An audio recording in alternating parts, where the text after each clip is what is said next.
Hey Mark, Hey John, sorry about that. no worries, man. I was watching a Charlie Sheen documentary on Netflix. It was pretty good. Yeah? Yeah, you know Charlie Sheen, right? The actor. Yeah. Yeah. He died, right? He passed away. No, I think no, he's still alive. Really? Okay. Yeah, Charlie Sheen. I think I watched bits and pieces of it before. I think I probably fell asleep or so. Oh, okay. Well, I don't know if Interesting he guy. passed away or not, but I'm watching it now. So Okay. yeah. How you How's it been, going, sir? man? I'm bit. Oh man.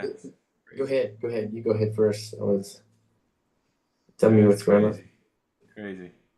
Um, some of the projects that we were working on, there are two factories that need to one of them start printing packages, and the other one start making a mold on a plastic vacuum forming for different packagings.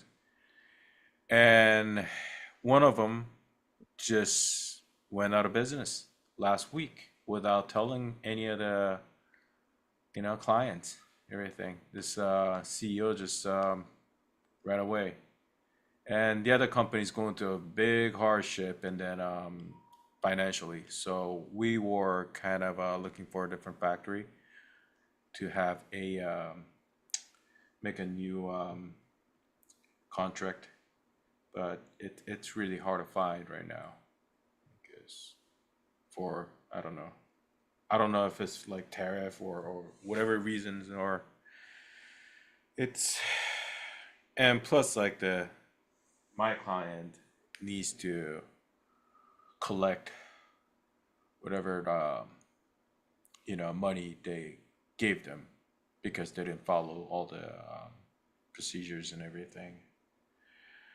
So the meeting's getting long, and then they're gonna have their internal meetings, and then I'm gonna chime in probably like within an hour or so, and then I, I don't see any outcome will be any good on this because like unless we postpone the schedule to be on the market. But that's another contract with a big franchise too. So I don't know. I don't know how they're gonna solve it. Yeah. So we're just talking about that, and then I took like 5 minute break, and then yeah, came here to see you. Wow. Well, I guess yeah, those things can happen, right? So I hope you have a lot more positive news than me. It's like everything just collapsed on me like last night. I was like, what? This was like 11 p.m. Got a text like I need to talk to you. Like, mm, oh, this can't be mhm, good. mhm. Wow. Yeah. Oh, What about you, well, Sensei? I think I well, I'm gonna start filming Friday in the Okay. day after tomorrow for my mentorship program. So I contacted um, a guy I know that was doing a lot of production stuff for Nissan here in Brazil, and Okay. we became good friends. And I reached out to him and said, "Hey, I got this project. I need to film like 9 episode of this project, and I don't have a big budget."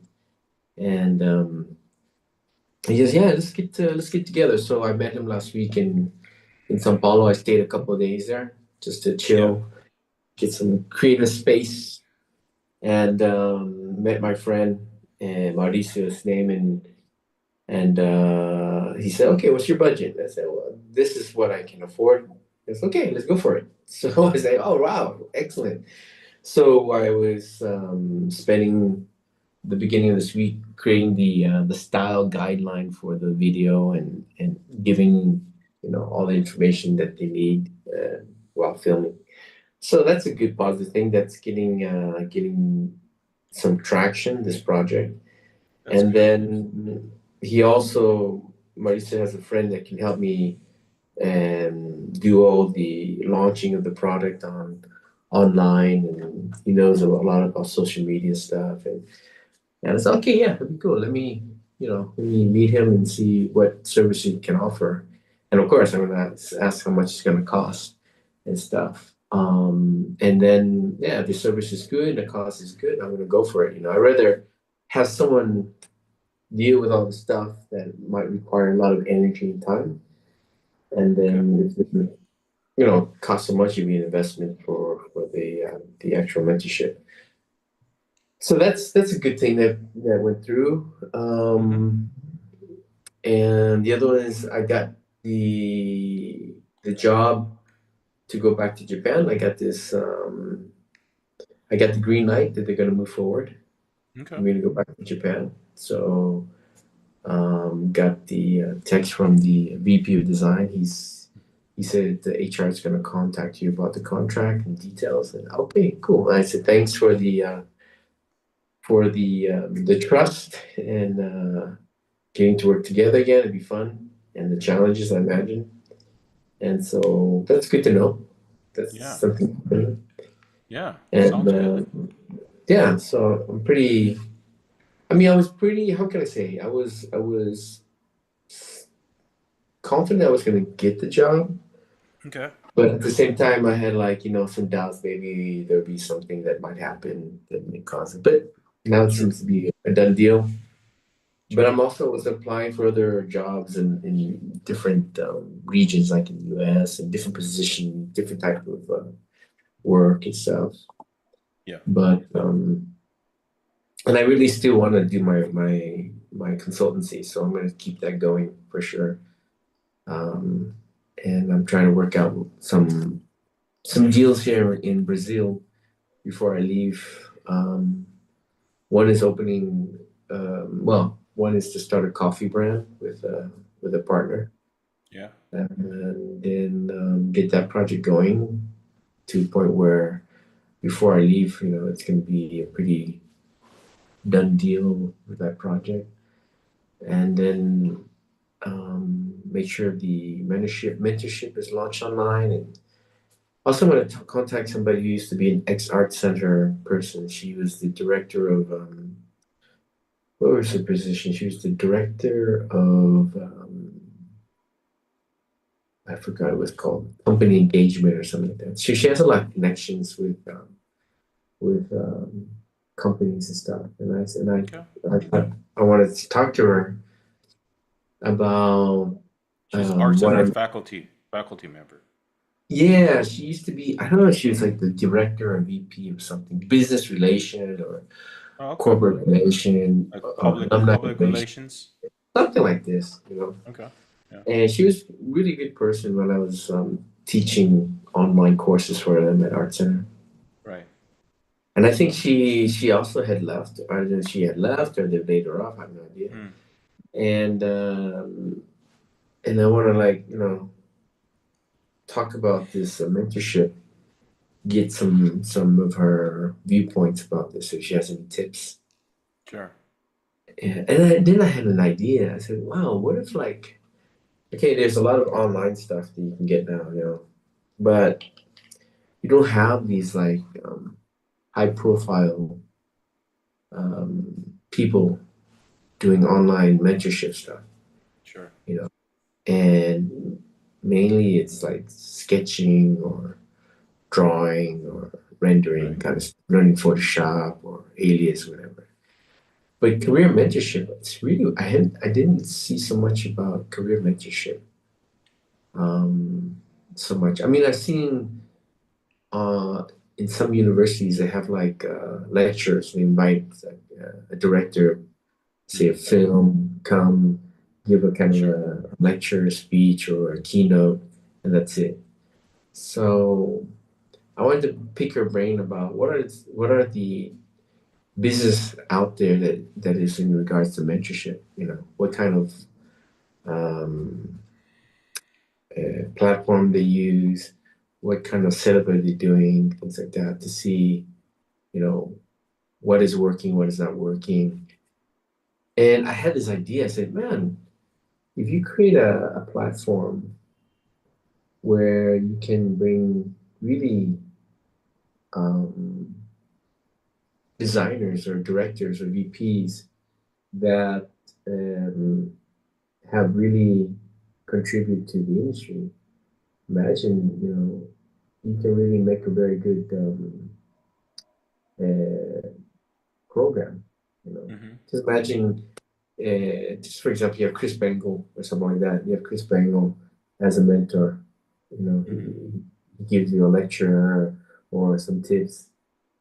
As a student or as a professional designer, or some other people that have contributed. Like Ken Okiyama. Mm-hmm. This guy stuff. So and you can have this kind of like platform with these guys. You contract these guys. Um, I don't know if they do it live or they do a video or whatever, but I thought that would be interesting. I mean, I see like, like design directors, not design, yeah, design directors are doing like how to draw, like, how to draw a Right. car or something.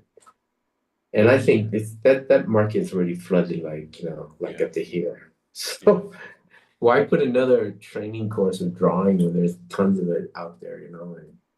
But in terms of like career mentorship, I don't see a lot. Like Frank Stephenson, Mm-hmm. he was like doing drawing stuff, I think, Right.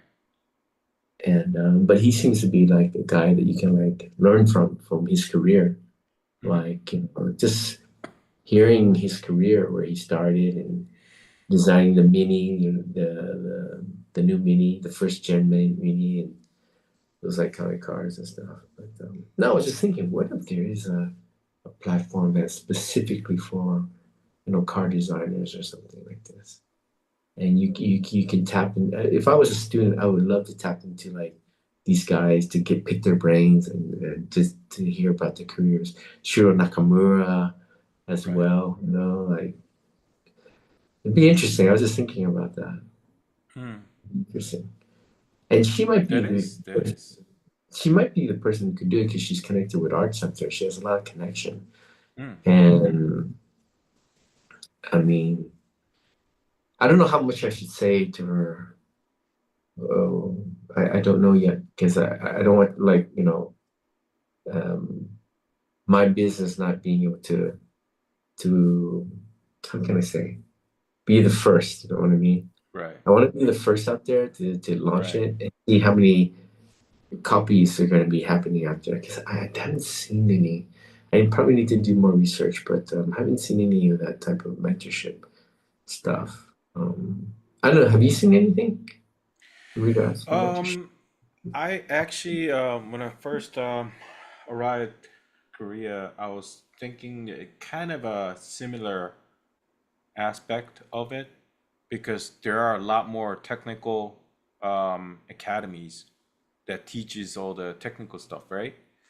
And then I was thinking like these, say like students or younger, generations don't really have a guidance to where to go.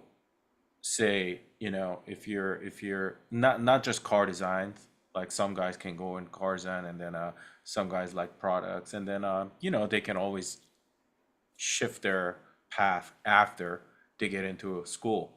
But before that, like there's no really a guidance course, anything for those people. Because like I look back in my youth, when I was living in Korea, going to US, if I knew about Art Center, I would have kind of had like a little more interest in that whole industrial design, car design subject, but I had no idea. And then even when I was in US as well, until I knew about Art Center about like year and a half before I got in. So, I was approaching a little more into a lot younger, say almost like elementary school, you know, like what are the talents that this person can grow into because like the whole educational system is very different in Korea. It's like army, kind of like similar to Japan, probably all technical. So if you look at the whole picture as like a ball with like kids, all the people that goes into good universities are the ones right in the middle. If this makes sense, all the smart ones gets chopped up because either gets chopped up or like they got bored. I don't want to do that. I don't want to go into like academics. I want to do something else and then spend a lot more years looking for what they want. And in conjunction with what you're saying, it kind of means like you need some sort of mentor to go into that path. You know, unless your parents know about that industry, you won't ever find out, right? Because at that age, how would you look for that kind of say seminars or lectures and everything? Yeah, they'll be like, oh, it must be for professional people, so you won't go, and then you just read about it, and then you just hear summaries on YouTube from someone who attended that seminar. So Mhm. there's a distance in between. And plus, like, I wanted to grow my own designers that way in Korea because, like, I wasn't really interested in the whole institutionalized system, educational system that was happening in Korea at that moment. And then that wasn't close to what I was approaching. So in that sense, I was kind of thinking like that, and then I think even now, like you said, it's hard to find those guidance, right? Maybe the word career mentorship might be a little more sound intimidating to some people, but I think it's really interesting for those who already kind of made a decision on their path. They'll be like, "Oh, that's gonna be interesting." And then I haven't really seen unless like those TED and like masterclass. Mhm. Those are really kind of a masterclass, kind of like a interviewing style of TED, but it's almost like they're just talking about themselves, about their life. Mm. Nothing wrong with it, but to find a connection in between the audience with them is a little more. I think the key is to make it more personal than an interview. I think in that sense, a lot of people will click into, oh, I can apply that because I was doing this, and then he went to the similar things, not the exact same situation, but I can ask him this kind of question so he can probably like, you know, shed a light on it. Right. That's kind of my opinion on that. Hmm. Yeah. Yeah. Yeah. I- This is kind Is of is one on is ones. your mentorship is do you want it to be a little more professional or kind of close to like short lectures? What's your approach No, on it would be personal because well, there's three tiers, right? There's the core, there's the that? Hmm. pro, and there's the VIP. I put these three tiers. So the core is okay, and the basic level where it doesn't cost so much, and you can get the whole mentorship online, watching videos of me talking about the topic, and there's some exercises you can do. But then the pro and the VIP, they get a chance to have a one-on-one, like we're having a meeting Sure, online, sure.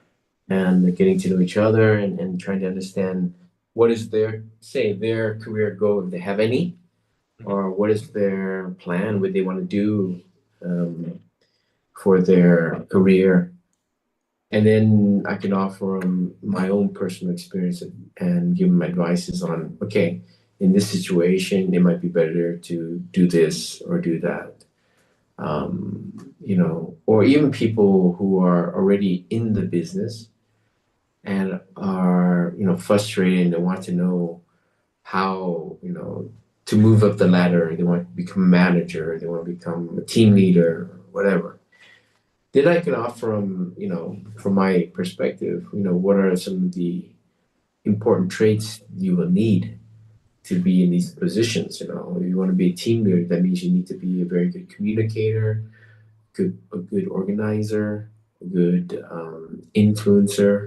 You want to be able to, pass on positive um, influences to your team to get the job done, right?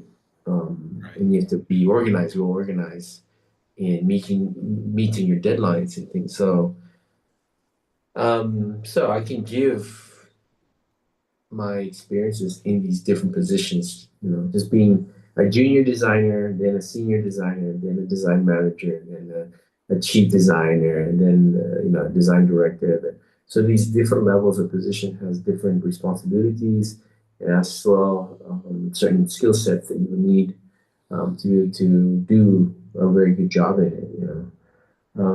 Because I really didn't decide to become a design manager until after I'd done a car, and I'm like, oh, Right. it was fun. I had a good time doing it.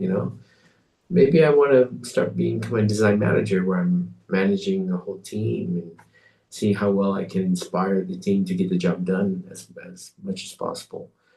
So um, I like to share those experiences with the students or clients who would, you know, say pay for the pro or the VIP level Sure. to get more of this one-on-one. Whereas the core would be mainly for like students who can't afford the other levels, but they can still get the same content Right. of the program. So that's the whole idea. Okay. Yeah, I and mean, I really think you have a good, um, chance to make this into something very interesting.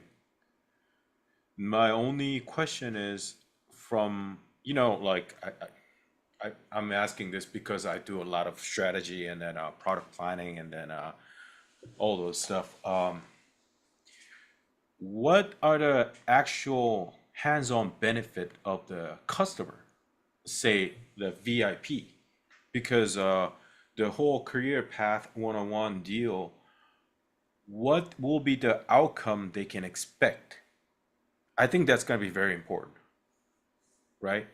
Because like any educational course, you know, simply put, you get a project that can go into a portfolio within say 2 months with this price. So the message is clear, you know, whether, the quality is high, low, that's, personal difference, but that's the expectations. But when they first approach the course, what would they expect? Of course, like I want to know what's going on if I ever move up high in the ladder. I know what I can expect, but what do I get from it? It's kind of, I get what you're saying, but that's always the question that needs to be asked most of the time to make a strategy on it. Because yeah, what no, I what get you. is that? Yeah, no, I really understand what you're saying. What I believe is what the VIP person will get is basically insights Mm-hmm. about a point in which they're given a task or they're given a project and they have to make some decisions, for example, or they want to get a promotion, things Mm-hmm. like this. How would they proceed? What would be what would be the pathway to this? And I said, well, I can tell you how I did it. and how it Mm, works. mm, It may not be something that will be, a complete solution for your situation, but at least you can hear the choices that I had made, mhm, and then think about yourself, what kind of choices you need to make. So in the end, it's almost like a therapist. I'm like more like a therapist, and like I can advise. I won't tell them, oh, you should do this, you should do that, you should do this. But then I can be liable for the results if they do what I tell them to do, and mhm, or it doesn't happen, right? mhm. Then they say, well, you said that if I do this, I get that. You know what I mean? There'll be a legal liability. And what Right. I'm offering them is basically just my experience and giving them the opportunity to understand that, oh, okay, if I make this decision, this may happen. I make that decision, this may happen. And then in the end, they have to decide what's best for them. If they really want to go and become a manager, or they want to, like, get a promotion, or they want to get more salary, things like this. Because I've gone through that, those things in my life where I did ask for more money in the Mhm, end. For example, when I joined NDA, they asked, oh, what's your salary? I said, it's like this. Because I thought mhm. at the time, okay, that's a good salary. But that salary was probably like 5 years ago good, Yeah. you know? And then I get there and I'm working and I go, shit, it's expensive to live in San Diego. Right. I, I need to, raise up the salary. And Right. so how do you do that? Right. Mhm, What do you do? So, and I would tell the story. Okay, the situation was like this. I approached the general manager, I approached the VP of design, director, yeah, VP of design, and said, you know what? When I joined, I thought this salary would like be sufficient, but it's not sufficient, and mhm. it's been, pretty difficult. Right. And then what was the reply? It was, okay, John, show us what you can do on this project, Mhm, this project, this project. Okay. So I focus on those projects to deliver the project as good as possible and hopefully beyond the expectations, and worked really hard and delivered. And then the compensation came, mhm. that kind of stuff. And then being on this side of the table where someone's asking me for a salary raise, Right. explaining their situation, and having this hardship financially, and I thought this was gonna be enough. And so then I said, okay, show me what you can do in the next, say, 3 to 6 months. If you can show me that you can deliver high quality work, and I will push for your salary, your raise. I will give you a raise, that kind of stuff, rather than, what I mean, that kind of real experience that might happen for them and stuff. And the other point is, maybe it doesn't happen. Maybe they don't give you this raise because of the budget of the studio, And a lot of the time, the studio has a budget, and there's an allocation of salaries for each person. Even the raises are, in my situation, raises are calculated on how much they can give. Like, okay, they Right. have 100%, they can give 100% extra in raises, but they have, say, 10 people. They Right. cannot give 100% to each person. There's no Right. budget. So they have to kind of allocate it by depending on the person's performance. Right. Okay, Julian did this. He goes above expectation. He gets, Mhm. this percentage. Or, Right. but Michael didn't do it just as good, so he only gets. So a lot of things have place and factor when you're in that situation. When you're, Right. say, for asking for a raise, you might face the situation of what I did, Mhm. or you might face a situation where there's no budget and they can't give you the raise because they're fixed. And then you have to decide what you're gonna do. You're gonna stay, Right. or you're gonna start looking for another position. That's something you have to decide, basically. Right. So in the end, it's kind of like I feel like being like a therapist in a way that okay, you have these options, you have these things that you can do, but in the end, it's your decision what you want. And there might be cases where a person, man, I have no idea what I want. I just don't know um, what I want to do, for example. There might be a situation where I want to become a manager, but I don't know what is required to become a manager. Let's say, okay, if you become a manager, and depending on your situation and the company, these are some of the attributes they'll be looking for in a person to become a manager. Hmm. When some designers they might be like, okay, I'm good enough, I can become a manager. It's not necessarily like that in the Hmm. working world. There are various, a situation where, okay, maybe the guy has a great relationship with the VP. Right. Man, maybe the guy gets to become a manager because of a relationship. It happens. Right. Or you show them what you can do and you need to deliver on the project. You Right. can't say, I'm this and this, but you don't deliver anything. Don't Hmm. expect a lot of things. And Right. sometimes you'll be in a situation where you do a lot of work, but your work is overlooked because of Right. favoritism. Right. So what do you do in that situation? Well, I'll tell you what I did. I quit. Hmm. I went to find another position that I felt would give me the responsibility, the position, Right. and the salary, for example. So you have that option as well. So there's a lot of these kind of scenarios which I can share based on the questions that might be asked for me. Um, like, what do I need to do to keep my skills up to date, or um, which company should I work for, or things like this. I would imagine some of these questions that would be asked for me, or Well, and I it realize. Go ahead, it Kumar. it. I'm sorry. It's little more broader question. What do you want to achieve?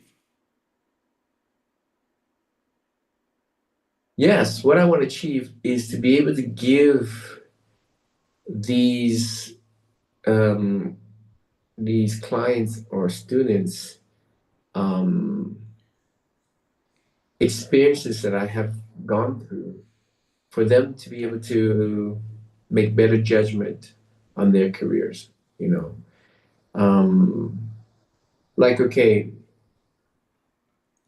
maybe even at a junior level, you should already start thinking about where you want to be in 5 years, where you want to be in 10 years, and how are you going to do that. And I mean, I've done it. Nissan is called the Career Development Plan, CDP, right? Hmm. So I put down, okay, I'm here, and in 5 years, I want to be here. And then each year, I would set up like goals Hmm. and to achieve this position. For example, I wanted to become a design director. I was a chief designer, but I want to become a design director. Okay, within say 3 years. So every year, I need to show what I can do, and to achieve these goals. Make an agreement with HR. Make an agreement with my boss. Say if I can achieve these goals within 3 years, I would like to be promoted as a design director, for example.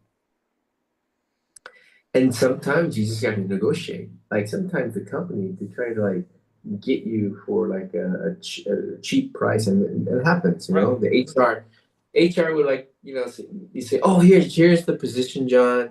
You're gonna be at this level, and I'm looking at the contract and say this level. It's the same I have now, right? Yeah, yeah, but you're gonna be called you're gonna be called the Right. sub director, Right.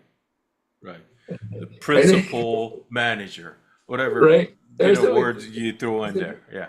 said, no, no, no, no. No, no, no. I'm sorry, but I've proven what I've done. Like, and you have to explain to yourself. Yeah, I've proven what I've done in the last, 6 years, or no, is it five? Yeah, 5 years. And I've opened a studio. We did this, blah blah blah blah blah blah. I said I deserve a design director position. I want to go from EVP 4 to EVP 3. That's Okay. it. Hmm. You have to negotiate. You have to be very clear. You have to be transparent with the guy. Say, hey, Right. I've done this. You agree? Every year my evaluation is always above expectation or outstanding, right? Hmm. That's why they do these HR every year. You have a review with the boss, your boss, and keep track of your performance. So you use that in your favor. If you've done a really good job, you can Right. use that as a negotiating chip on the table. Of, hey, I did this, this, and this. I believe I should be able to get this position, and you can support. I guess what as you're my mentor, so as like a very personal question, what other than just kind of a vague money income coming in say 3 years, how do you visualize this imagine a cooler future is that a design studio, or is that a community that's growing? Is that a platform? Reason I'm asking is there's always that sustainability, right?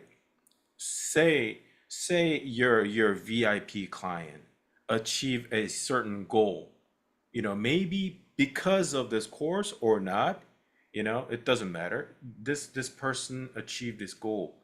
Are you willing to use this person as your asset for your business or not? Because that's a whole different story. Because like it's a disappearing asset, with a say like a reviews. But how do you see yourself, making this into a bigger snowball?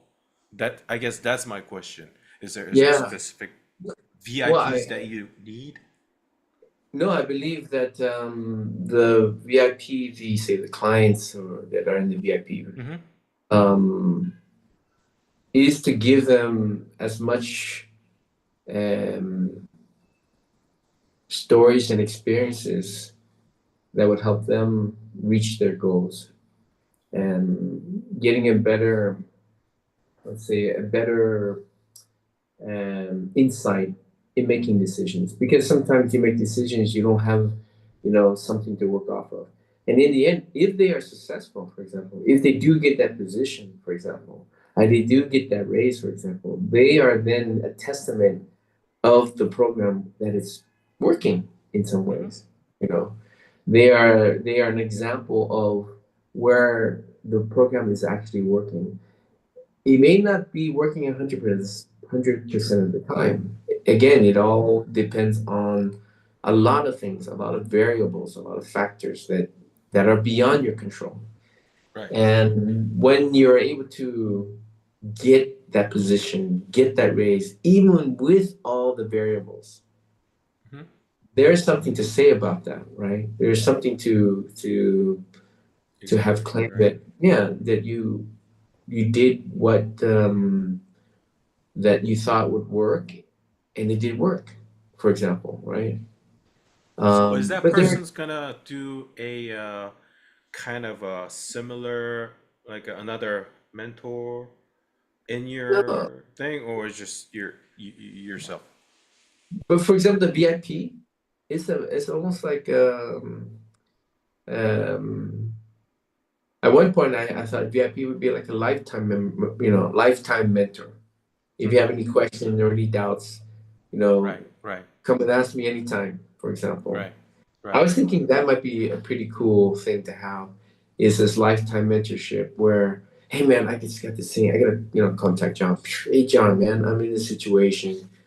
Um, can you offer me some advice or some Mm-hmm. guidance or insight? Oh yeah, sure, man. Mm-hmm. What's going on? And then they tell me, okay, let me think about what I would do if I was in the same situation, or let me tell you a story that it's very similar, Mm-hmm. and I can tell you what had happened.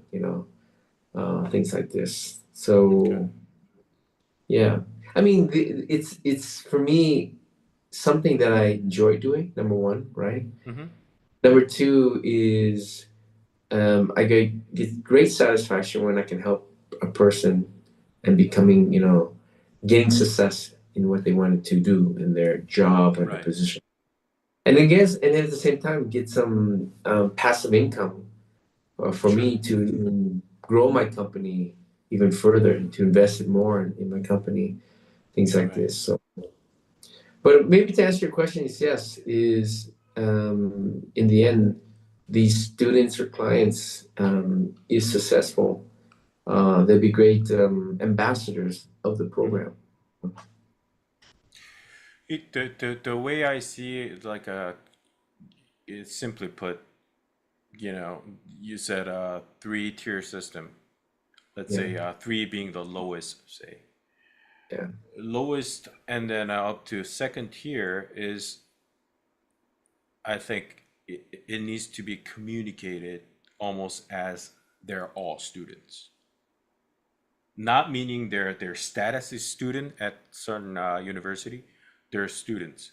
And then that first tier will be what's called VIP, needs to be you're actually called a client. yeah, So yeah. that gets a status change. It's just like it kind of feels like there's always like when you put into tiers, there's only a price difference, right? But you treat them first tier as your client. Not It's not in the educational system anymore.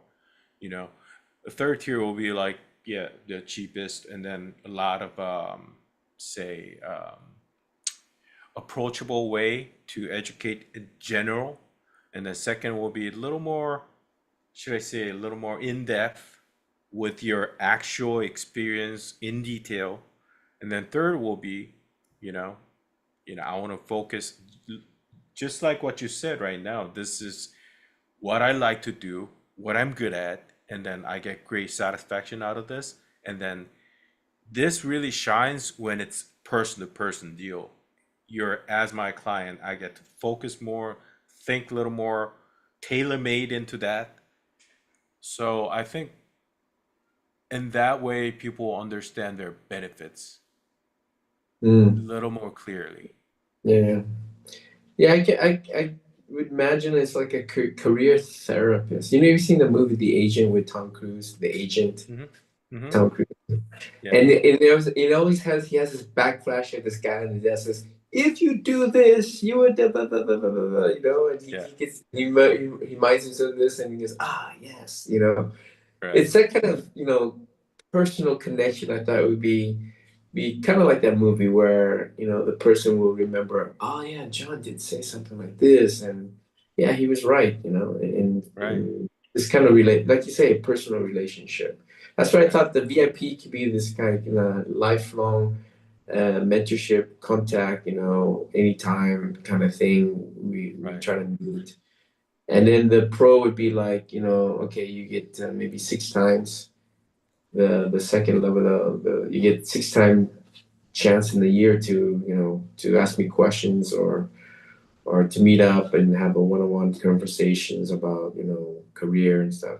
And then the core is just basically online where you're gonna get videos of me talking about the same topic, but then um and you get these exercises you can do as well, but then you don't get that personal one-on-one. That's why it's like Right. the lowest, but you're gonna get the seven different modules of how you can create improve your career, I would say, or improve your student situation if you want to study into some kind of design, especially automotive design. It could be product, it can be industrial, it could be anything that's related to design, because I imagine the students are the poorest ones, and they can't afford a lot, but they would gain a lot by just accessing the video and the content. Um, but not getting that personal, say, one-on-one meeting with me and discussing, with somebody about their goals and their plans and their career.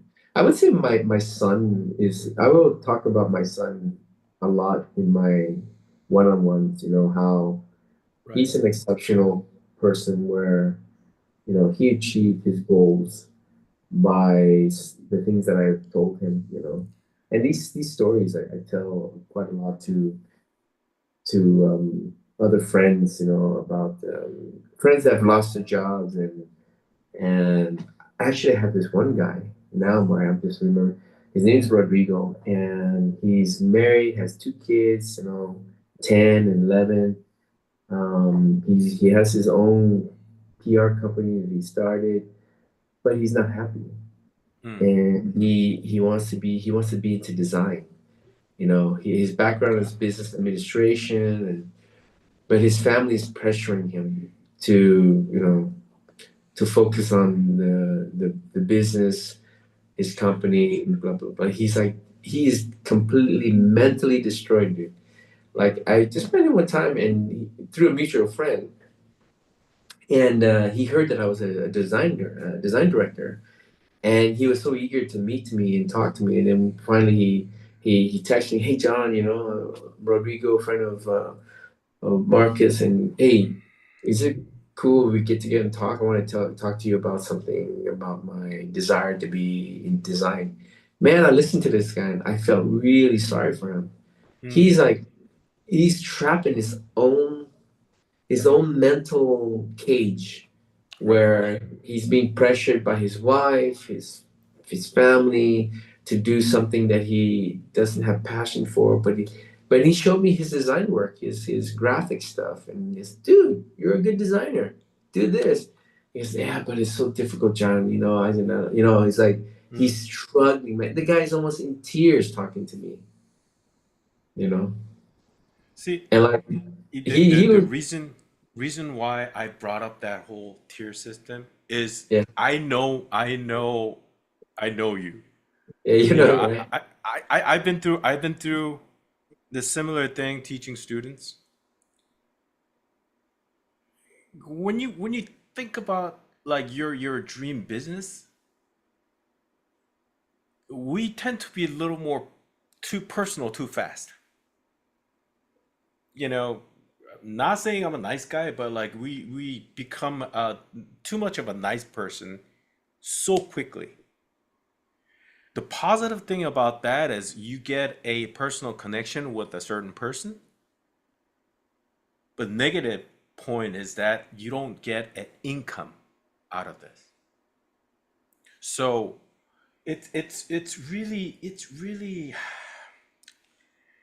you know the way I said the VIP needs to be your client is,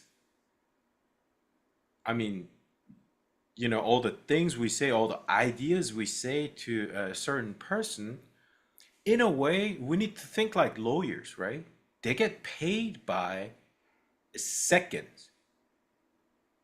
It's not minutes, it's not hours, it's seconds. They count seconds. Not saying we need to be money hungry, just hyenas, but in a way, we give out valuable information too easy. In return, they don't think whoever's getting that, they don't think it's valuable because it was given for free. I think that's the hard fact in this society. So, up to second tier, I think, you said like maybe 7 times a year, email yeah a connection, but people, they'll go more. They'll go more. Oh, my situation, this and then. So I think in a way, the third tier, the cheapest one is like there's video only, online, kind of you're looking through a lecture, right? And then yeah second will be they get to send you a question not person to person, send you a question, whether it's email or whatever, chat or whatever it is. And then when you get those questions, you kind of, you know, make selections out of the question and then talk about that in that in-depth course. Until then, they don't get to meet you one on one. And then when they become your client, then you get to know them personally. Mm-hmm. That's a good point. Because like you're too much of a nice guy. If I come in like, hey John, you know, I'm going through this financial hardship, and then like I don't know what to do. Like yeah, just call me. You know, like I've done the same thing. I've done the same thing to my students. And one thing it's really funny. One thing that I was hugely mistaken was I was treating and then kind of thinking all the students were like me. Like you said, they're poor, you know, always. Of course, like, and they're not rich kids like every time, but they're not that poor nowadays. They're not that poor, John. You know, these students, like, you know, I'm not saying just one or two. A lot of them, they have like a new MacBook Pro, and then like they're doing a Blender, and it's like, oh, is that a new one? I'm like, yeah, you know, I just bought it. It's like, wow, you know, is that expensive? Like, no, it's only like $2,000. I was surprised like when they say it's only $2,000. And then I saw like 4 or 5 students like next week bought the same one, and then they showed up to the class. In funniest thing is my class, we didn't do any computer work. It was all very thin Prismacolor, you know, and then paper, rulers. It was a it was a very fundamental Viscom class. And then next year they got a new MacBook, iPad. I'm like, maybe I'm thinking too much from my own, you know, barrier, thinking they're poor. But I think the times are changed because when we were going through school, you know, it was our passion was leading fact more than anything.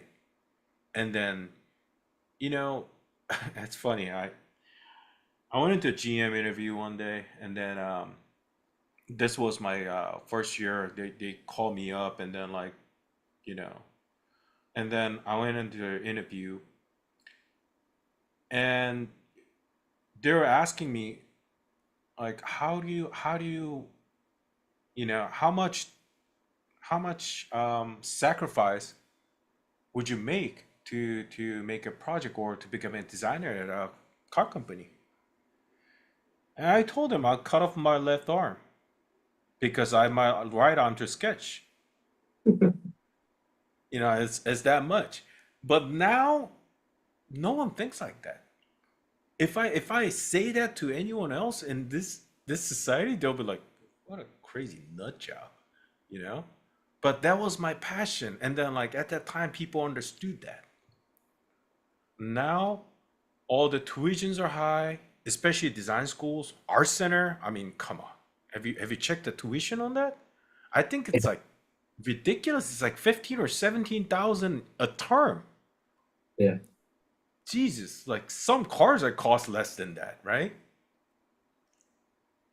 And then these kids are not as poor as we thought. They're not. Maybe their parents are rich. I don't know. Most likely, but I don't know if the student make like couple $1 million out of Bitcoin or Dogecoin. You know, never know. You know, it's not the same as before, right? Yeah. So I think what's really important is I always remember this from Dark Knight, the movie. And Joker walks in to the whole criminals, and then he did the whole show with the pencil, and Mhm. then you know he wanted a half of their profit, and then they're laughing at it, Mhm. and then I think they were asking like, why should we pay you that?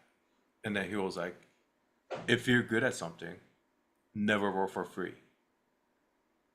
And then that just at that moment was bigger than any education that I learned from any schools because they don't teach you that. They teach you about passion, technicality, and then you know your career path and all that. But we don't learn about money. We think we think if we talk about money, that's something wrong. That's against your passion. No, no. If that was the case, like why would he have like successful doctors and investors and speakers? Like they don't work for free. And I love Chris Bangle, but even him, he gets paid. I don't know how much, but I don't think he goes there for free No, unless no, unless it's really charitable and then no. benefits his company. Yeah. No, So I I think imagine he gets paid a lot for each lecture. You're doing, or I'm sure he gets like, at least a million, at least a right, million, right? right, Because right, also I heard that, if you go into those lecture kind of business, when you go on keynote kind of business, you can make tons of money because right, people are just paying you for your experience, your thoughts and stuff. So right, no, but your point about the pro level, I like it a lot. Where the VIP is definitely a VIP, right. and the VIP would It's your be, client. It's your yeah, client. yeah, yeah. And like I was thinking about, the guy Rodrigo and stuff, and he's not a student or anything. He's actually a friend. So Hmm. I want to see his success, by Right, giving him the type of advices I've been giving him, and it's not just related to design. It's actually related to life in general. right. Like, how to make a decision, how to think a certain way. Like I would send him like clips of videos that talk about, if you it was like um something to the fact that if you're worrying all the time, you're just Mm, you're wasting your time. Let me, it's just so good because I sent it to him. okay. And it's such a good quote. And he reads all of them, he goes, man, I read all this stuff. It's something like, when you overthink, remember this quote: worrying doesn't take away tomorrow's troubles, it takes away today's peace. You know, Mm, oh, fuck, that's a pretty good one. I'm yeah, gonna send it to Enrico because yeah, the guy is worrying every day. He's worrying every day. I said, man, if you keep worrying, you're taking away your peace of your day, yeah. the peace, the hewa,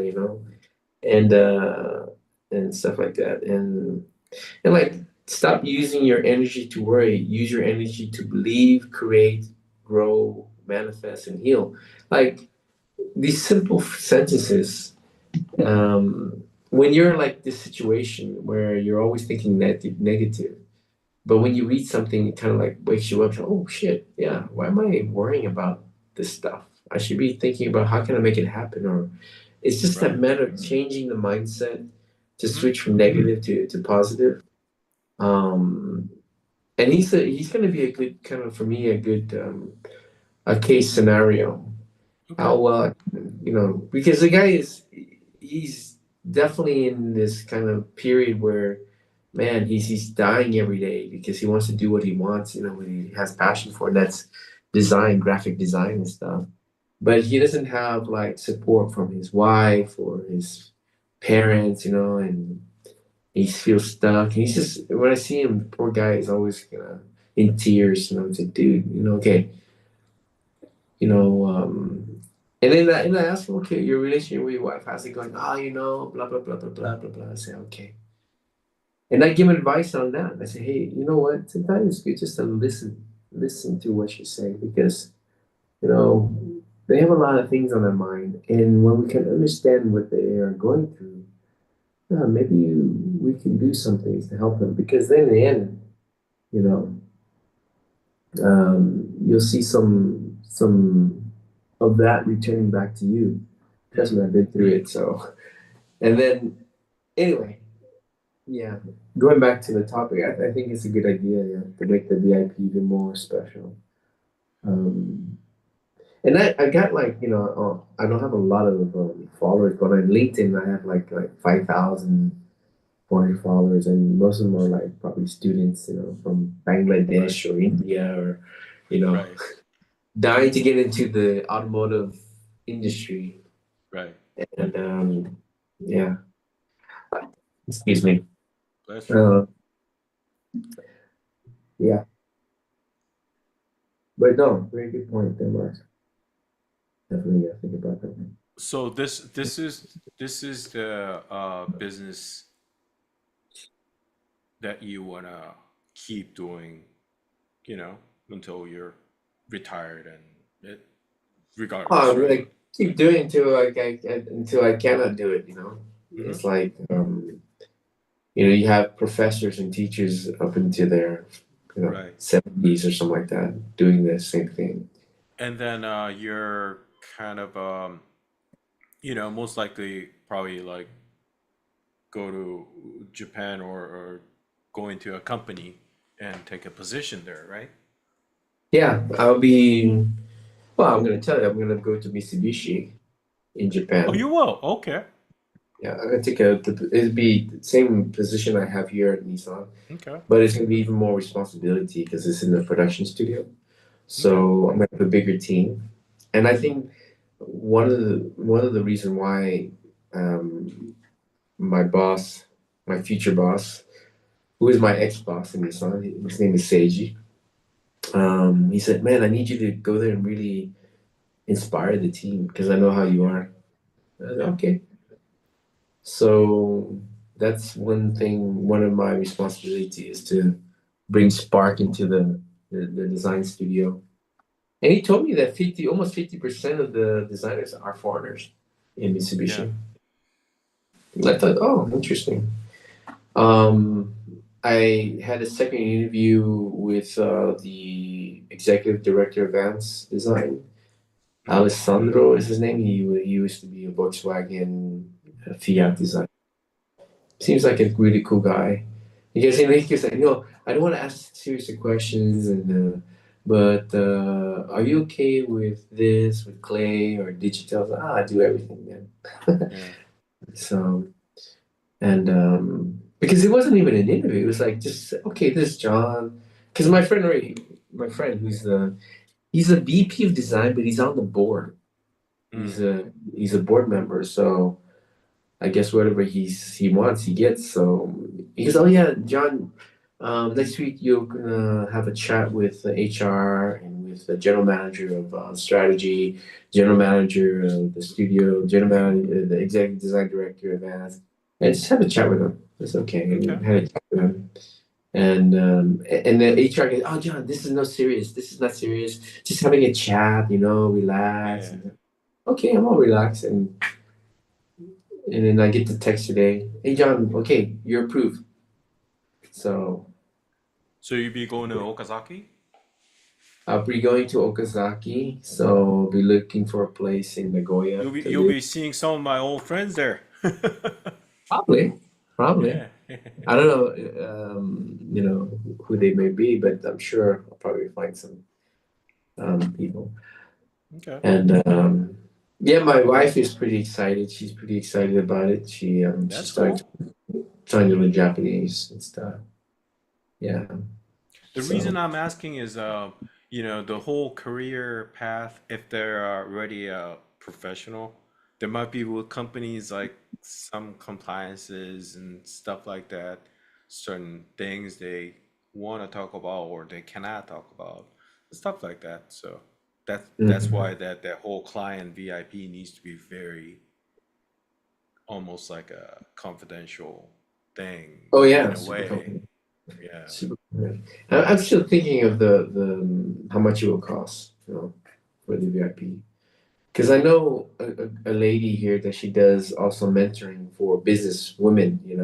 She's a clay modeler.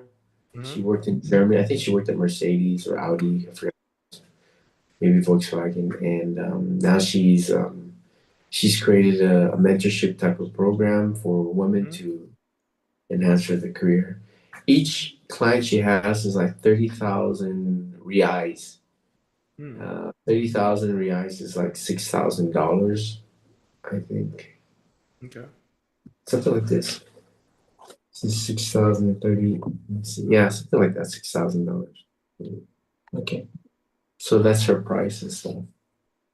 But yeah, thinking about that. I mean, Yeah. 6,000 seems like a fair amount to have a VIP level, Mm-hmm. lifetime connection with a mentor. It's actually probably pretty cheap. Thinking about it, 6,000 in US dollars, 6,000 is pretty cheap for Mm-hmm. such a thing, you know. Yeah, maybe it should be 10,000. I don't know. But I mean, 10,000, I mean, you get five students, that's 50,000 already, right? Right. So, Right. and it's a lifetime thing, something like this. There might be some That's rich awesome. Bangladesh students and stuff. I don't know. But I also think like I think also need to always be aware that success is not just this mentorship thing. Success really depends on a lot of things.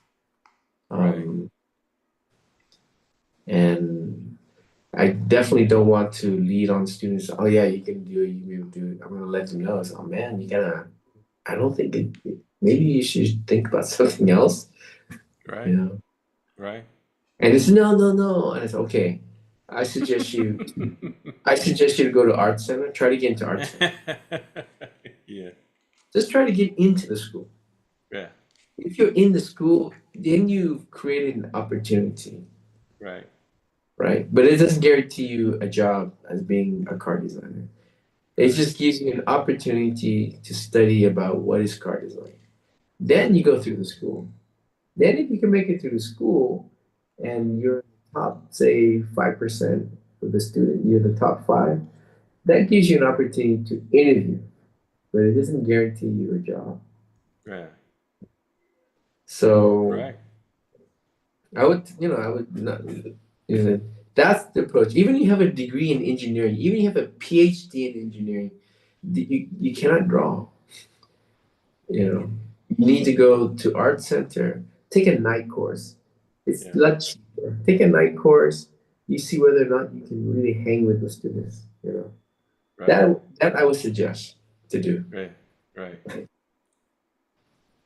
And the reality is, you have tens of thousands of students who want to do the same thing you are. Right. You have thousands of students who want to do the same. You got to see whether or not you can hang, Mm-hmm. whether or not you have the skill. You know, but you never know. Nowadays, students say just, but I'm gonna prompt AI stuff. I say, Yeah. yeah, Yeah. but imagine there's no power, and you got to deliver the work. How are you gonna do it? Right. You got to go back to the Stone Age of having a pencil and a paper, man. You know. Exactly. Exactly. When the power goes So, out, what are you gonna do? yeah, if your iPad breaks, you got to deliver it the next day. What are you gonna do, right? Yeah. You're either gonna face the fiddler, or you're gonna just do your best all nighter, get the markers Yeah. out, get the pen out, and just do what you Not even the can iPad. What if your Apple Pencil breaks? Are you gonna draw with your finger? do. Yeah, yeah. That's cool. So when are you gonna start? What are you planning? In terms of going to Japan, Yeah, well, they said it takes a couple of months, so sure. I imagine that's like all the visa stuff. I don't really want to start this year. I want to start like next year. Next year. Yeah. I want to like still enjoy my Right. leisurely time of dreaming and trying to start my businesses and Sure. you know. That sounds about reasonable. Yeah. Yeah. Next year. I mean, I don't mind to start in April, like they normally do in Japan, start in April. That give me time to go there, to find a place, and then once I really go, come back, take my family over there. my wife can enjoy her moments with her family here in Brazil, and man, go to Japan and enjoy, eating really good ramen and going to Osaka or things like that, finding a really good school for the kids, for the little girls. And they're gonna be shocked. Everybody's gonna be speaking a different language they don't know. It's gonna Yeah. be interesting. I'm gonna try to talk to them in Japanese. I mean, they know how to say some words, like Yeah. good morning or thank you or please and things like that. But to really understand Japanese, I think they will learn much faster than my wife. When they go to Mm. school, when they go to kindergarten, all the kids just talking this really strange language, and they're gonna try to figure it out. Okay. Yeah, pretty excited. It's weird. It's not like I'm excited, because I've been there Yeah. already. And Sure. but I'm happy. I'm happy that again, I don't know if it's the universe or what, man. It's like I don't have to show any portfolio. I actually did show a portfolio, my portfolio. I showed Mm-hmm. it to him. But it was like, all my stuff I did as a director, like teamwork and all that stuff. Mm-hmm. But it was just a lot. It was easy, like Mm-hmm. didn't have to stress, didn't have to. It's almost like, hey John, this life is saying, hey John, you need to go here now. Mm-hmm. For whatever reason it may be, you need to go there now. So, and how it happened is like everything that, like, when I look back and I connect the dots, everything that had happened up until now has been really smooth in a way. Mm. There was some rough spot, but it wasn't really work related. It was more, relation stuff. But like getting the job at NBA was like it was so quick. It's like Mm.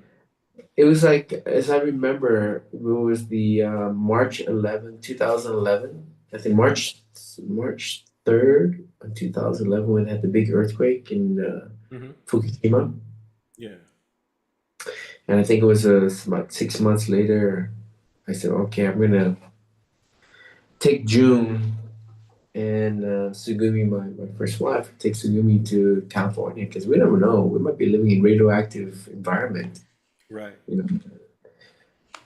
So I said, okay, I'm gonna go back to California, probably try to look for a job. So the first thing I did is I uh, I called Alfonso. I remember I called him or I sent him an email. I think I called him and he called me back and I said, yeah, Alfonso, I'm going to California, probably going to start looking for a job and hey, let's go get some coffee. Mm-hmm. And the first thing he says, hey John, why don't you come work with NDA? So what? Yeah. Why don't you go work in NBA? We have a position. Okay, it's not a manager, but it's like a manager Sure. position. And why did you come? I said, okay, that's it. That's cool. I didn't have to show any portfolio. Just Right. poof. And like a few months later, boom, I'm in California, San Diego. Yeah, it's same thing here. It's didn't really have to look. Yeah. Just again, it was that life is pulling me somewhere again. Because I wanted to build the house here. I wanted to build my house here, and I have land just waiting for it to be built. Realized it's super expensive, so we had to redesign the house. Mm-hmm. And then now I'm gonna go to Japan again. Sheesh, go back to Japan. Especially Okazaki. Yeah, the thing is I don't mind this countryside vibe thing. I Yeah. don't know. That's what I imagine. It's more countryside and like Atsugi. It's like Atsugi, right? you Yeah. know, of places.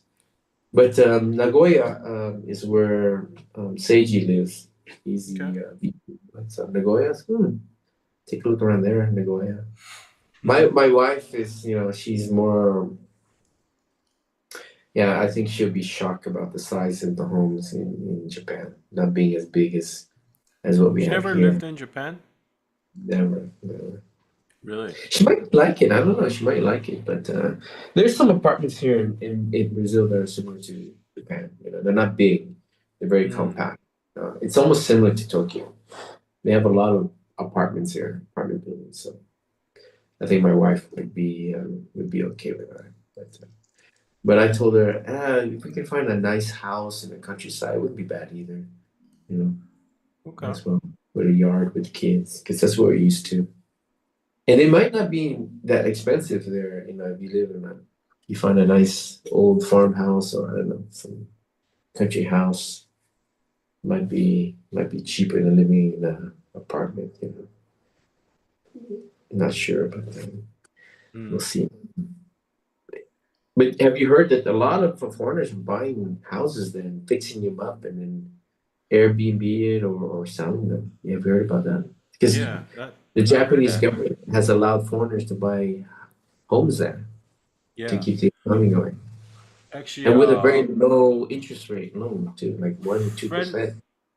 friend of my peer, she worked as like a high up manager in a PNG, and then and I think Singapore, and then she moved to Japan, and then she's doing kind of not Airbnb, but kind of a Japanese experience for foreigners.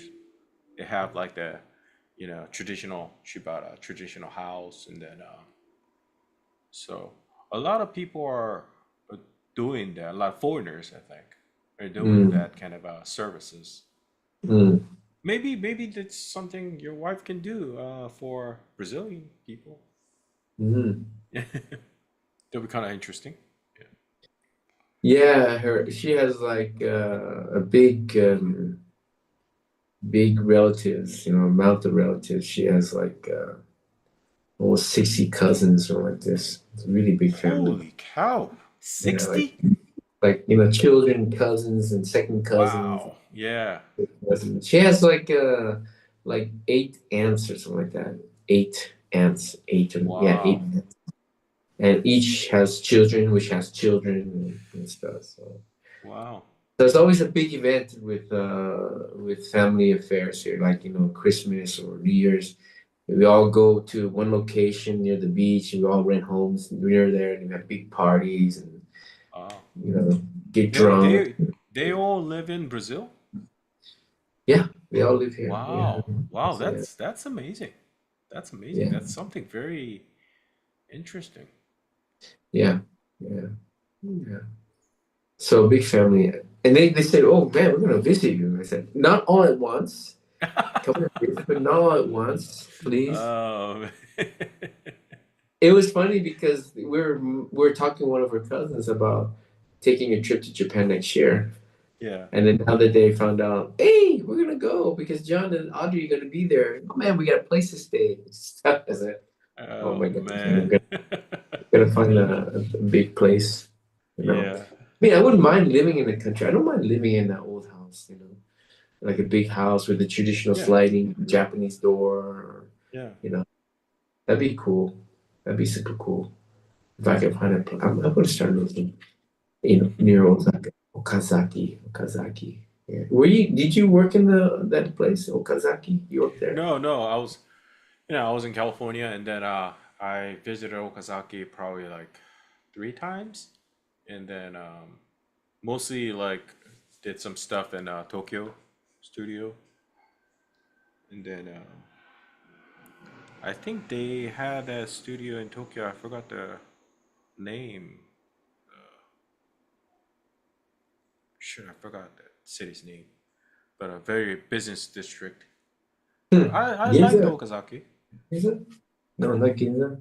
No, not Ginza. Seijo Gakuen? Seijo No, Gakuen. No. Hmm. it is, I forgot. Yeah. But it had a great sake museum bar there. Yeah. The Sake Uh, Museum in yeah. Okazaki. Yeah, sake. I think they call it a museum, but it's a bar with probably like 200 sakes. Wow. Yeah, and I still remember the name of the sake was the one that I liked was Karamori. Kind of morning. It meant a uh, a soldier defending a castle with a. So I like that a lot. Okay. Hmm. I forgot the area's name. I can't remember. Hmm. Was that Shinagawa? It could be Shinagawa. It's a big Yeah, business. yeah. I think it was Shinagawa. Yeah, Yeah. It seems like the events studio they do only digital stuff. So all yeah, digital. They have a big digital team. So, yeah. yeah. Be interesting. Man, I was looking at the cars in Mitsubishi and said, they need a lot of work. A lot of work. They needed a lot of work before, and then they need a lot more work now. Yeah, man, they have some proportion issues. Yeah, some proportion issues. And it just seems like the new Outlander is still keeping the belt line that they had before. So Yeah, is this when movement is curved? I said, why is it curving? They could yeah, change that. yeah. Maybe they're keeping the same, same stuff on the door, They the got some flange. very interesting products, but it's never Mhm. really kind of happened. I think, especially in Mhm. Okazaki. I think a lot of moral issues, maybe. You know, What kind of issues? a lot of people are very down at that time. They didn't want to no Um, excitements, stuff like that. I think that was the biggest. Um, I wouldn't say problem, biggest internal kind of momentum wasn't getting made because when I got in, my goal was very clear. I wanted to work on the Pajero because like that's one really iconic product that the company had. And then next I saw Delica.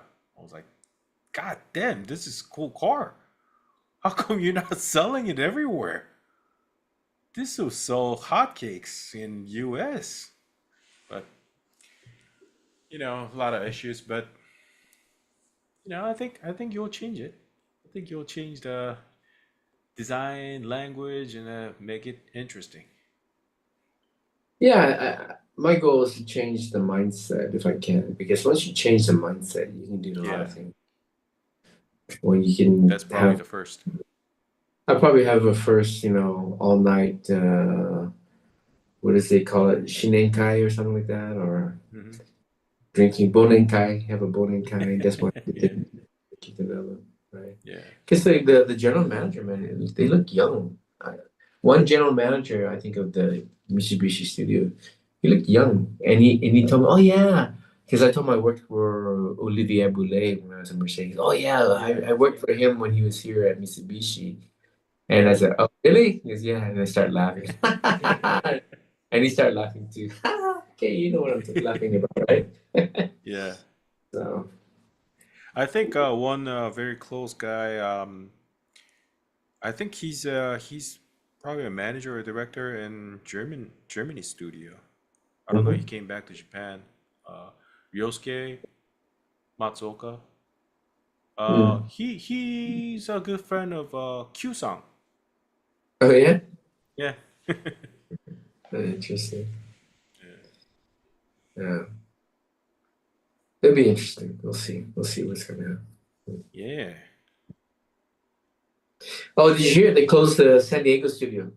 They're closing it. Oh, really? Yeah. Man, So that was the biggest news happening since yesterday. really? Yeah. I thought they It were was. gonna leave that studio out, but mm. I mean, What about it's a, Detroit? Detroit Detroit is doesn't exist. It doesn't okay. exist anymore. Yeah. Okay. So they are laying off everybody except six people. They're moving to LA. There's Mm. a small studio called Studio Six, Yeah. and they're moving. They're having six people there. So, Yeah. so yeah. So they're laying off the rest. Man, Yeah. even the VP of design. He's laid off as well. So Who was the VP of Nissan San Diego? it's David Woodhouse. Okay. David Woodhouse, ex Ford guy, I think. He's about my age, 50 something, 56 Okay. maybe. Yeah, he's devastated. I mean, it was like, dream job working in that studio as a VP. I would imagine that was Yeah. a dream job and had a good life, and boom, closing the So studio. some millionaire will billionaire will buy that place and then turn it into his house with cars with everything. That'll be a Well, beautiful I place, think, right? well, I think a Chinese company is going to come in and buy it, Ah, shit. Yeah, that's right. I never thought of that. right? The Chinese, oh man, you got a plate? Oh man, God. they're gonna. I wouldn't be surprised. BYD. Okay, we have a studio now. So that's the Yeah. sign of the times, man. The Chinese man disrupted the whole world. The thing is I think Nissan just didn't. They don't have the right leadership. Even now, even with the new guy, they don't have the right leadership because Yeah. he's cutting off the imagination factory of the company. Yeah. And the thing is okay, you want to run it lean, but you don't want to get rid of the studio that created all the products. I mean, Right. there's something there. Right. I mean, if you can replicate that vibe into some other location, I'd say okay. But man, there was something about that studio, the location, the things that they had. It was Right. cool working there. It's just, and now you getting rid of it. I think you're just gonna, yeah. I don't. I just think it's not gonna be positive for Nissan because Yeah. they're so run by, I think, guys who are so worried about, um, losing to the Chinese that they Yeah. rely on the Chinese to design the next Nissan cars. Uh, And are they? oh yeah, they're doing a lot of joint venture with Dongfeng. They have Yeah. Dongfeng Motors and they have Yeah. Dongfeng Nissan, which is a joint venture. So they have Yeah. designers from Nissan working at Dongfeng Nissan together. And the next cars are basically rebadged Dongfeng cars, facelifts of Dongfeng electric Oh man. stuff. Yeah, so because it's cheaper to do that than to develop a Sure. new car, right? And Yeah. so, unfortunately, um, it's come to that situation where they're thinking more about, you know, the reducing the cost of development Yeah. and pumping as much car as they can out, delivering the cars as much as they can, but not having, I would say, not having the Nissan design DNA as much as we used to have in the past because those cars like the 350Z, the 240Z, the Pathfinder, Yeah. you know, um, all those cars, man, they came out of human beings that Right. had this kind of vibe, right? Well, I don't know. It I just think seems, I think couple weeks ago after I talked to you, I I saw Murano and then I was heartbroken. I was like, why would you? Why? Don't do that to this car. I mean, it's just a personal taste maybe, but when I saw that, I was like, man, I don't know.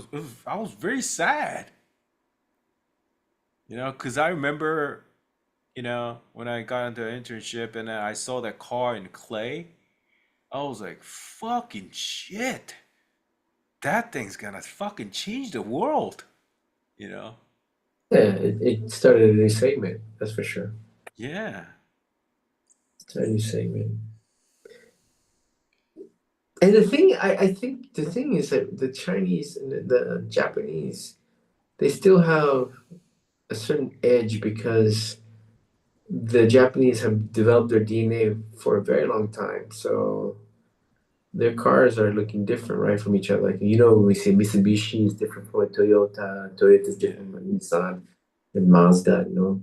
But Hmm. when you look at the Chinese, you don't know which one is a Dongfeng, Changyang, No. you know, Yeah. BY. I mean, BYD has their own look. I think BYD is more successful. But when you look at all the sedans, the Xpeng, they look all Yeah. the same. They Right. have the same light signature, Right. position.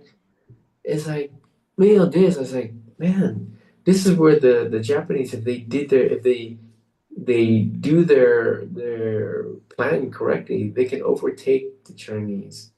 Right. But but what the Chinese do well is they do quickly Hmm. and cheaply for some Right. reason. Right. And that's where they beat everybody. Quick, cheap, but high quality. That's the Right. thing. Right. It's not low quality Chinese stuff. No, it's high quality stuff. You know, they know all the perceived qualities of the car, and man, it's just as good as a Mercedes. You know, Yeah. but it's like the cost is almost almost half of it. So that's where they're beating everybody. I think. Well, in the Chinese market, the Hmm. Chinese are not in in US yet. They're here in South America, and they're gaining every year. They're gaining market share. So. Yeah. Yeah. BYD here in Brazil, Sao Paulo, they're considered a premium EV brand. You Oh. know? Yeah. So they established that with the customers there. But the cars are designed are led by an ex-Audi guy, you know. Hmm. Yeah. So so you can expect Audi level type of designs, with a little bit of twist in the execution. But yeah, you see a lot of BYDs. They look very high tech here. They make Nissan car look like 20 years old, you know. Even the new ones there, even the keys coming out is still, I think, hard to compete with the Chinese when it comes to that kind of stuff. Zeekr's coming here, if not Yeah. already. They have a lot of Chinese brands setting up base here in South America. And I really think they're using South America as a diving board into the US. They want to conquer US, Yeah. even with the Trump problem. They're Yeah. gonna conquer. Yeah, Yeah. so I mean Trump is a businessman. If the Chinese, hey, we'll build factories in the US, we'll Right. get jobs, Right. you give us the opportunity to invest. Yeah, Right. Trump's okay.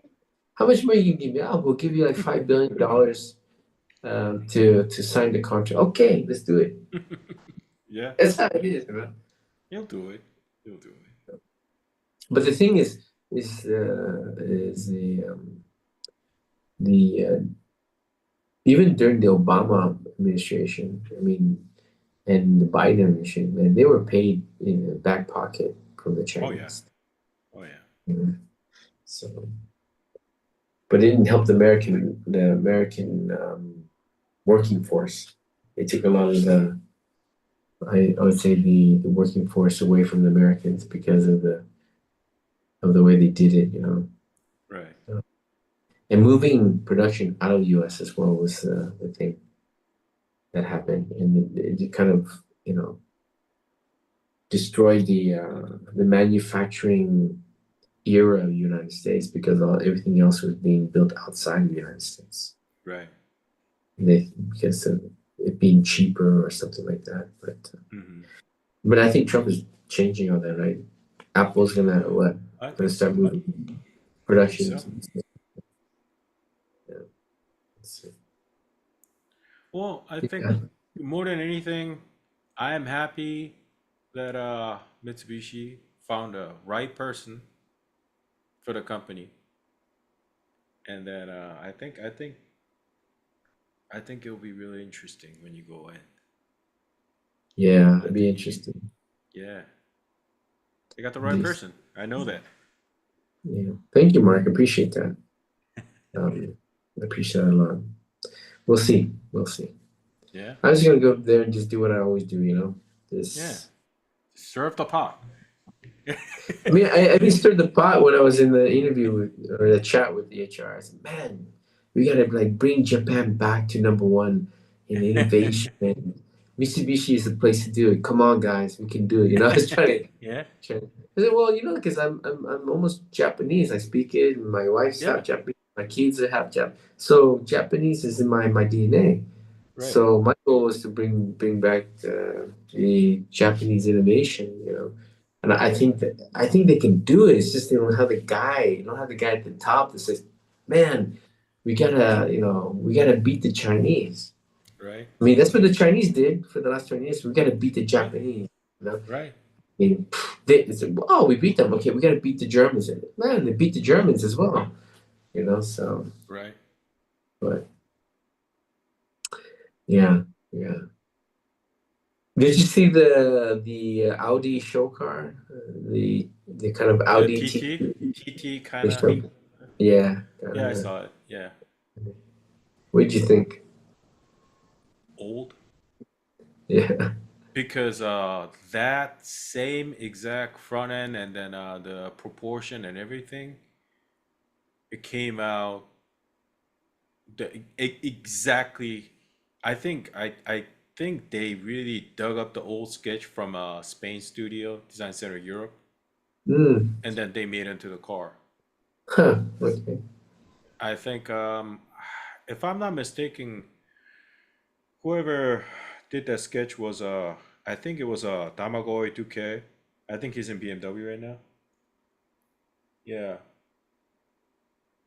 it's the same thing, Hmm. same exact thing. Even with the grill size and then the whole proportion of that front end. I might have a picture of that sketch somewhere. It's the same thing. I'm like, really? Come on, really? I mean, I love Audi cars. I love them. It's just I don't buy it. But whenever I look at it, whenever I see the car, I like it. I like it. I like it a lot. But the thing is, like, don't. I don't know. It almost seems like it kind of a somewhere try to find a balance in between current Jaguar and then what they're doing before. The We don't want to Bauhaus. go that crazy, but we got to do something. It's just, yeah. I don't know. I love Audi cars. Yeah. Yeah. What about you? What would you think? I think they were trying to go back to the pure Bauhaus Yeah, process. Um, but maybe the end, the execution or the design itself wasn't something like, oof, wow, yeah, Okay. right, When the Audi TT, the first gen came out, I said, what the fuck is that, right, right? Like, right, man. right, And then that was, I felt that Audi TT, the actual shape and stuff was kind of influenced by the Renault, the Renault Roadster they did. I forgot the name now. But a yeah, very funky, you know, yeah, Art Nouveau type of design. right, But the Audi TT, they did a really good job, the first right, gen. Even now, you see it, this thing still looks good. right, right, I have a friend here that has one, and the thing still looks good. Man, it still right, looks fresh. Still right. looks so fresh. So if you can pick, if you can find the first gen and it's good condition, man, I'd buy it. You know what's really funny? Matt Weaver used to drive that thing in Spain. His body It- couldn't even fit in that car, and he was driving that. And then I was like, I got into the passenger seat. I was like, isn't this car a little too small? And he was like, fuck you. Uh, yeah. The rumor is that he'll probably take Alfonso's position Yeah. Well, in he the got future. that visual. He got that visual. So he'll work it out. He's got it. He's got it. He's got that Yeah. look, that international design, look. Yeah. Yeah. So yeah. Well, it'd be great because he's gonna be in Japan when I'm there. So it'd be great to catch up with him and see how he's doing. Yeah. He just got married, right? He's got married Yeah. again. So got the Russian. I think she's Russian, maybe. I forgot where she was. Yeah. or something like that. But seems very happy guy. Um, yeah. Hey, did you see that video I sent you on the phone? I saw the Yeah. video. Yeah. Yeah. It was my kind of like, okay, I need to start doing video logs on LinkedIn so that people get used to me talking. Hmm. And then I showed the guy from production studio. He goes, "Oh, that's a good first attempt, but John, you need to do this. You need to work that. You gotta say, yeah." I just did like almost at midnight because I had this inspiration to do it. So I Hmm. got my wife's recording microphone and just took up my iPhone and had the light on and just went for it, man. Just went for it. That's So cool. yeah, that's good. I like that. Yeah, it was because I was sad, really sad about the closure. Man, that place was so fucking magical, man. You can work there anytime, 24/7. Go there at midnight, work until like 5 in the morning. Go back home, sleep a little bit, go back to work. You can like work like, a couple hours and then go to the gym. Go to the gym that they had there or go play tennis. At lunchtime you can play tennis and it had this really cool vibe, you know. The building had this cool vibe. Yeah. Um, it's pretty cool. Man, there's not gonna be a studio like that anymore. I don't You know. think I you think that's you think that's the generational difference? You think current generation of newcomers will be the same, No, it'd be different. right? Yeah. Even if you have like all the good facility, all the good schedule and the vibe and everything, I think the connection is gonna be very different. I mean, when I look at the GM Advanced Studio that they promoted in Hollywood, Hmm. I guess it's in Hollywood. It still looks like a car studio, Right, like a typical car studio. But right. NDA, man, it was Yeah, like it wasn't a typical. Even though it had the modeling floor and all that stuff, it still was cool. You walk in, you feel like you're in this really cool architectural building, right. and it was just cool, man. So cool, like a bunker. It looked like this kind of Yeah. you know bunker that's hidden. And man, that's so sad. That place is gonna, yeah, so sad. I'm even more sad if a Chinese car company will buy that place. They probably will now. I'm sure they're already bidding with because the Nissan. I think Nissan had the lease for a long time, like 100 years, something Yeah, like this. that's what I heard. And so they may close the studio, but what are they going to do with the lease? Because I think if I'm not mistaken, it's already paid. I have no idea, but Yeah. I'm sure some Chinese company hearing that they're going to be going there and opening the studio there. No, for sure, man. It's BYD just have their open. They just opened their North American operation.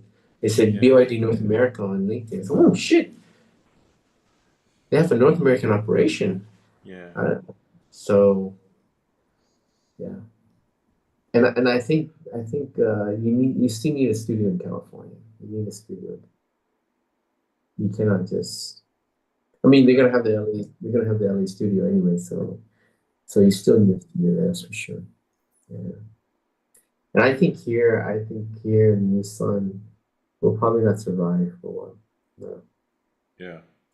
They only have two cars here in Brazil that they're making at the factory. And you cannot survive with just two cars here, man. Right. So unfortunately, Yeah. unfortunately. Yeah. How about Korea? No, is there Nissan Korea? I think they left a couple years ago Oh wow, really? Hmm. because of the competition. I think they were focusing too much on passenger cars, selling passenger cars too much. Only, I think they should have, SUVs, right? focused more on Infinities and then like GTR and all that unique products. and then Mm. get that idea first, and The then flagship. yeah, but Get then the they were selling flagship. it like just like you know just small cars, Altima, and then not small cars, but you know, like people are not really excited about that product. I mean they see it, but there's no halo effect on anything. Yeah. I think Infinity was doing pretty well for a while, and then I think their customer service went down really fast. Oh wow. Yeah, because like the customer service and then the whole service thing is really important in Korea. It's like everything needs to be very fast. It needs to be done like pronto. And Mm. I think that was the probably biggest problem. And then Yeah. who benefited from Nissan being in Korea? Actually, Mercedes owners, because parts are shared. They bought Nissan parts and then put it into Mercedes because a lot of Uh, parts are shared. yeah, because they did a lot of the sharing the platform, right? Right, like That GLA one. and stuff. I think it was a lot of So I Yeah. have GLK. I still drive it, and then a lot of parts, like some of the old service guy comes in and was like, this is actually it says Nissan, but it's Mercedes parts. I was like, no, no, no, no, it's not Mercedes parts. They share the part. Someone else manufacture it, so you can use it. And he was like, oh, okay. I was just wondering if you don't like. I don't care. You know, One factory makes them, and then they just slap on a sticker. Just put that in. Yeah. But the price is the same. No, a lot cheaper. About quarter. About a quarter Ah, of a price. so the Mercedes they mark it up. They mark the price up. Yep. Yep. Mm, I see. Yeah. Anyways. Yeah. Yeah. Well, John, I gotta go have lunch and then All right, man. have to another meeting. Yeah, Then let me know when you have another news, and then we'll talk more. for sure, Mark. For All sure. right. Have a good one, bro. All right. You too. Take care. Bye bye. Bye bye, Mark.